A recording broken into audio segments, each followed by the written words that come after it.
ক্ষুব্ধ হয়ে ওঠা, সেটা হচ্ছে 12 পৃষ্ঠার আবেদনপত্র। এই আবেদনপত্রে যেসব তথ্য চাওয়া হয়েছে, চাওয়া হয়েছে তাই নিয়ে লক্ষ্মীর ভাণ্ডারের সুবিধা প্রাপকদের কোনো ঝাড়াই বাছাই ছিল না। যারা পাওয়ার যোগ্য ছিল না তারাও পেয়েছে। অনেক পুরুষ পর্যন্ত, এবং তার সংখ্যা কয়েক লক্ষও হতে পারে, এই প্রকল্পের সুবিধা পেয়েছে। এক কথায় লক্ষ্মীর ভাণ্ডার ছিল হরির লুট। আসো, এসে লুটের মাল নিয়ে যাও।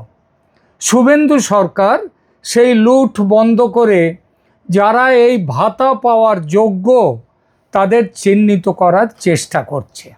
আর এই নিয়েই অভিযোগের বন্যা।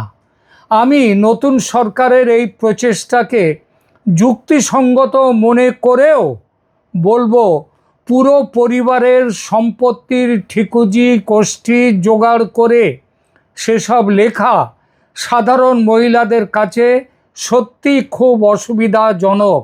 বিশেষ করে দরিদ্র পরিবারের, প্রান্তিক পরিবারের মহিলারা, যাদের জন্য এই প্রকল্প, তাদের জন্য খুব অসুবিধাজনক।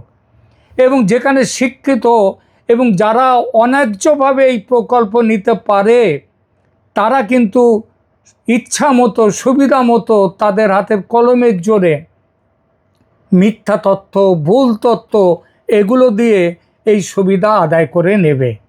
সরকারের সব জায়গায় ধরার ক্ষমতা নেই, এবং সেই ধরতে গেলে যে লোক লস্কর চাই, সেই লোক লস্করও নেই। তো এই সমস্যা কিভাবে মিটবে, অথচ ন্যায্য প্রাপকদের কোনো অসুবিধা হবে না এবং অন্যায্য প্রাপকদের নাম বাদ যাবে, এই বিষয়টি নিয়ে এখনকার আলোচনা।